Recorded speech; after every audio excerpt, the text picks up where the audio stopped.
Nomor 31, perhatikan tabel di bawah ini. Berdasarkan data di atas, senyawa yang memiliki ikatan kovalen nonpolar. Jadi, yang pertama kali kita ingat, di sini ada 3 jenis ikatan. Ada jenisnya ikatan ion, ikatan kovalen polar, sama ikatan kovalen nonpolar. Nah, cara membedakannya gini. Yang pertama kali kita lihat, kalau untuk daya hantar semuanya tidak bisa menghantarkan, berarti ini pasti kovalen nonpolar. Sedangkan yang bentuk lelehan dan bisa menghantarkan, ini pasti ikatannya ion. Ini tidak dengan tidak berarti nonpolar juga.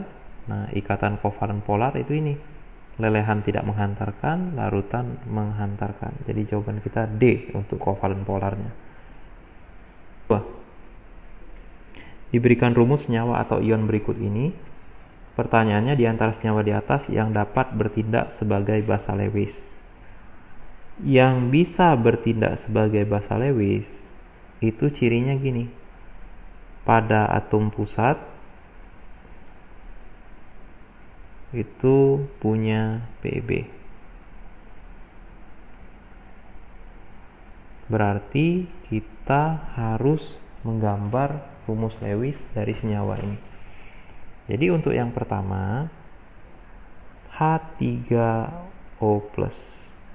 Ini artinya kita punya 4 atom, 3 buah atom H, di mana 2 atom H itu netral dan satunya itu ionnya positif dan ada 1 atom O. Nah, untuk H3O+ yang menjadi atom pusat nanti atom O, di mana O ini punya 6 elektron valensi karena O terletak di golongan 6. Sedangkan H itu punya 1 elektron valensi. Berarti H perlu 1 elektron lagi supaya pas. Nah, H-nya ada 2, terus ada 1 ion H+ yang tidak memiliki elektron akan menempel atau berikatan di bagian sini. Nah, kalau kita perhatikan atom pusatnya, ini adalah elektron-elektron yang ada di atom pusat. Nah, di atom pusatnya ini ada PeB.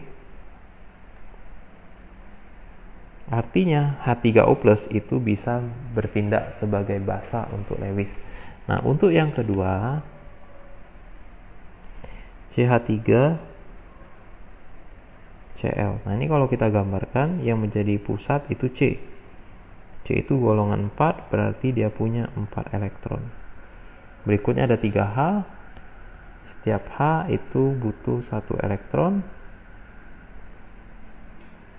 Dan ada Cl. Cl itu elektronnya 7, berarti perlu 1 lagi supaya pas. Nah, kalau kita perhatikan atom pusatnya, semua elektron yang ada di atom pusat semuanya dipakai untuk berikatan, berarti dia tidak punya PeB, artinya CH3Cl tidak dapat menjadi basa Lewis. Berikutnya H2O.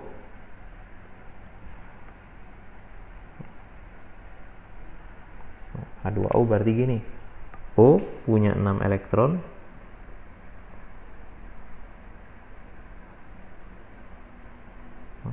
terus dia mengikat 2 atom H. Nah, kalau kita perhatikan atom pusat kita,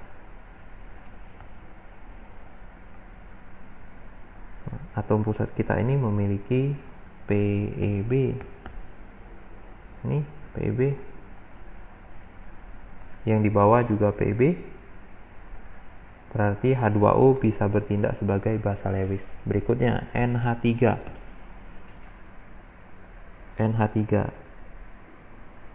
N itu memiliki 5 elektron valensi. Karena N terletak di golongan 5, Terus si N ini bakal mengikat 3 buah atom H. Yang pertama taruh di sini, yang kedua di sini, yang ketiga di sini. Nah, kalau kita perhatikan atom pusatnya ada Pb di sini.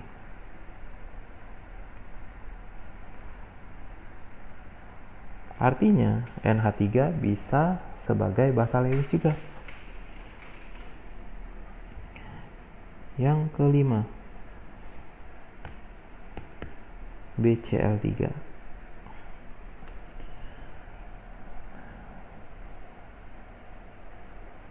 Jadi dari sini kita udah dapat jawabannya nih. Jawabannya 1 dan 4. Nah, kita cek aja dulu nomor 5. Nomor 5 BCl3. B itu golongan 3. Jadi punya 3 elektron. Cl itu punya 7 elektron. Perlu 1 lagi supaya pas. Berikutnya Cl1 lagi taruh di sini.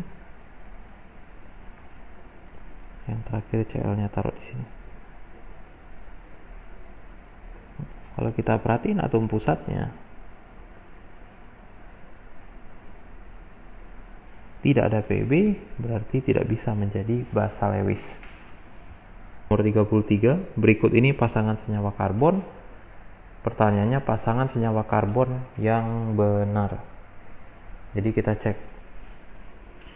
Untuk yang pertama, kalau kita mau kasih nama, berarti kita tentukan rantai.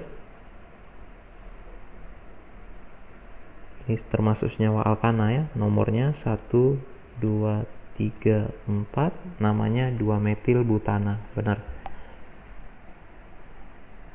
Isomernya. Jadi ini sebenarnya bentuknya sama persis dengan yang ini. Cuma yang nomor 4 ini ditekuk ke bawah aja. Jadi ini bukan isomernya. Yang berikutnya, ini rangkap 2, ada alkena. Tentukan rantai induk. Nomornya lebih dekat ke rangkap 1, 2, 3, 4, namanya 3-metil 1 butena, benar. Isomer posisi. Nah, kalau kita lihat yang namanya isomer posisi itu yang berbeda cuma posisi dari gugus atau posisi dari rangkapnya. Nah, kalau kita perhatiin untuk yang sebelah kiri ini rangkapnya di nomor 1, sedangkan yang ini rangkapnya di nomor 2, sedangkan karbon-karbon yang lain peletakannya tidak berubah. Berarti yang kedua benar, yang ke satu salah.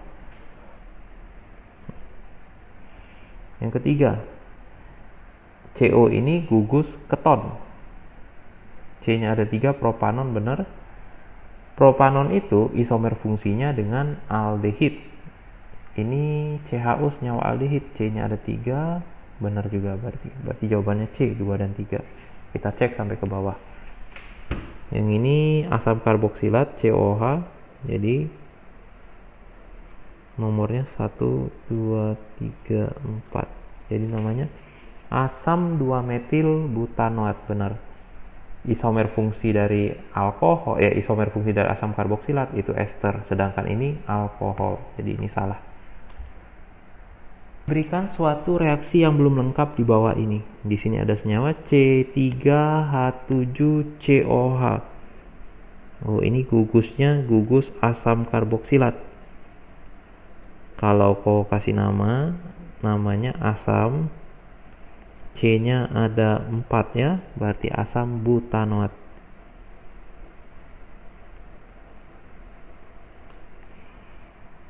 Bereaksi dengan CH3OH. Oh, gugus OH, gugus alkohol.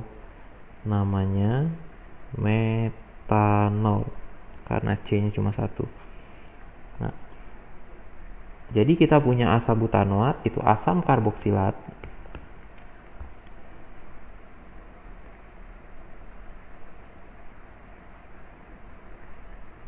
Kalau direaksikan dengan alkohol, nanti ini hasil reaksinya menjadi ester dan air. Jadi untuk nomor 34 nih jenis reaksinya itu reaksi esterifikasi. Nah, jawabannya cuma C. Nah, Misalnya kita mau menentukan hasil reaksi, caranya gini. Jadi ester itu kita ambil nama dari alkohol dulu, metanol. Nah, metanolnya nanti ditulis jadi metil. Sedangkan untuk asam butanoat yang kita ambil yang belakangnya aja, kita salin ke sini, jadi namanya metil butanoat. Jadi untuk reaksi esterifikasi itu si alkohol nanti menjadi alkil. Sedangkan asam karboksilatnya tetap namanya, tapi cuma diambil nama yang belakang saja. Nomor 35. Berikut merupakan tabel 5 macam bensin dengan berbagai kualitas yang dijelaskan dengan persentase hasil gas CO, CO2, dan knocking. Produksi bensin yang menunjukkan angka oktan tertinggi. Jadi angka oktan itu menunjukkan kualitas dari bensin. Jadi angka oktannya tertinggi itu berarti kualitas bensinnya paling bagus. Kualitas bensin paling bagus ditunjukkan dengan kadar CO yang rendah, karena bensin yang kualitasnya baik itu tingkat pembakaran sempurnanya lebih baik dibandingkan dengan bensin yang berkadar rendah. Jadi untuk kadar CO2-nya itu tinggi,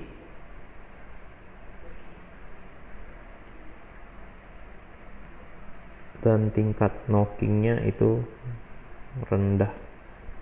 Jadi di antara 5 jenis bensin ini, yang bensin yang memiliki angka oktan tertinggi adalah nomor 1. Nomor 36, perhatikan persamaan reaksi senyawa benzen berikut.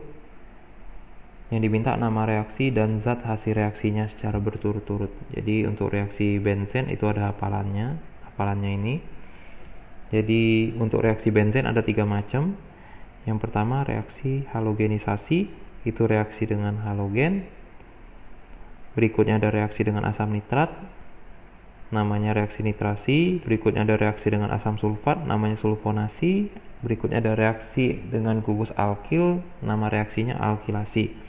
Nah, kalau kita lihat dari soal kita, ini si benzen bereaksi dengan senyawa Cl2. Cl2 itu termasuk senyawa halogen. Cl2 itu namanya klorin. Jadi jenis reaksi di sini itu reaksi halogenisasi, atau kalau kita buat lebih spesifik nanti jenis reaksinya itu reaksi klorinasi. Dan hasil reaksinya tadi katanya halobenzen, di mana senyawa halogen kita itu klorin, berarti nama senyawa hasil reaksinya itu klorobenzen. Nomor 37. Suatu senyawa memiliki rumus molekul C5H10O. Berarti senyawa ini kemungkinan jenisnya itu ada 2. Kalau enggak senyawa aldehid, dia senyawa keton. Nah, yang diminta berdasarkan rumus molekul tersebut, buatlah untuk yang A 2 buah senyawa yang saling berisomer fungsi.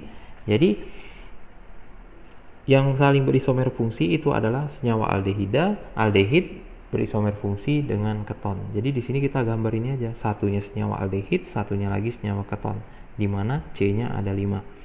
Jadi untuk yang A di sini Koko buat ada 5C.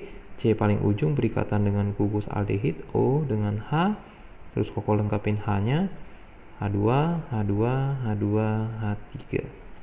Nama senyawanya ini nanti pentanal. Jadi ini aldehid berisomer fungsi dengan keton. Di sini Koko buat lagi C-nya 5, terus Koko taruh gugus keton, O, lengkapi H-nya. Namanya ini senyawanya 2-pentanon. 2 menunjukkan letak gugus ketonnya. Nah, jadi 2 senyawa ini, si pentanal dengan 2-pentanon, ini merupakan 2 senyawa yang saling berisomer gugus fungsi. Nah, yang B, disuruh membuat 2 buah senyawa yang saling berisomer posisi. Nah, senyawa yang berisomer posisi itu ialah senyawa yang posisi gugus fungsinya berbeda. Jadi di sini Koko ambil senyawa keton. Karena senyawa keton yang punya isomer posisi, sedangkan untuk senyawa aldehid itu tidak punya isomer posisi karena posisi dari gugus fungsinya itu pasti selalu di ujung. Nah, jadi di sini kalau gambar untuk yang B, Koko buat lagi senyawa yang di atas. Ini senyawanya 2 pentanon. Berikutnya posisi gugusnya Koko pindah, di sini ada 5C, terus posisi gugusnya Koko taruh di nomor 3C-nya. Koko lengkapin H-nya. Nah, nama senyawanya ini 3 pentanon. Nah, jadi 2 pentanon dan 3 pentanon itu adalah 2 senyawa yang saling berisomer posisi, di mana yang berbeda itu cuma posisi dari gugus fungsinya. Nomor 38. Diberikan tabel hasil identifikasi dari senyawa X dan Y, di mana senyawa X dapat bereaksi dengan logam aktif, dan jika direaksikan dengan asam karboksilat akan menghasilkan senyawa yang berbau khas. Nah, senyawa yang berbau khas di sini itu adalah senyawa ester. Jadi, senyawa X itu kalau direaksikan dengan asam karboksilat akan menghasilkan senyawa ester. Yang bereaksi dengan asam karboksilat menghasilkan ester itu adalah alkohol. Jadi X itu senyawa alkohol, alkohol itu gugus fungsinya OH. Berikutnya, yang Y. Senyawa Y merupakan hasil oksidasi dari senyawa alkohol. Poin kedua, jika direaksikan dengan CuO akan menghasilkan endapan berwarna kemerahan. CuO ini bereaksi Fehling. Jadi yang bereaksi dengan Fehling menghasilkan endapan itu adalah aldehid. Aldehid gugusnya CHO. Jadi jawabannya D. 39. Polimer yang dihasilkan beserta kegunaannya yang paling tepat dari monomer tersebut adalah. Jadi untuk polimernya ada hafalannya nih. Jadi tinggal kita cek. Yang pertama, monomernya etana, nama polimernya harusnya yang benar polietena atau polietilena, di sini polistirena. Polisterena ada lagi. Nih. Jadi yang ini salah. Berikutnya monomer stirena. Stirena itu monomer untuk polimer polistirena. Kalau polipropilena lain lagi. Salah. Tetrafluoroetena. Nih, tetrafluoroetena merupakan monomer dari polimer teflon. Oke, kegunaan untuk alat masak, alat listrik yang ini. Jadi salah yang ini. Monomer propena. Propena itu monomer untuk polipropena atau polipropilena. Kalau nilon ada lagi, beda. Jadi ini salah. Yang E, vinil klorida. Ini vinil klorida. Monomer untuk polimer polivinil klorida. Kegunaan untuk pipa. Jadi jawabannya E. 40. Berikut ini data hasil uji beberapa bahan makanan. Pertanyaannya, berdasarkan data di atas, maka protein yang mengandung gugus fungsi benzen. Nah, ini ada hafalannya.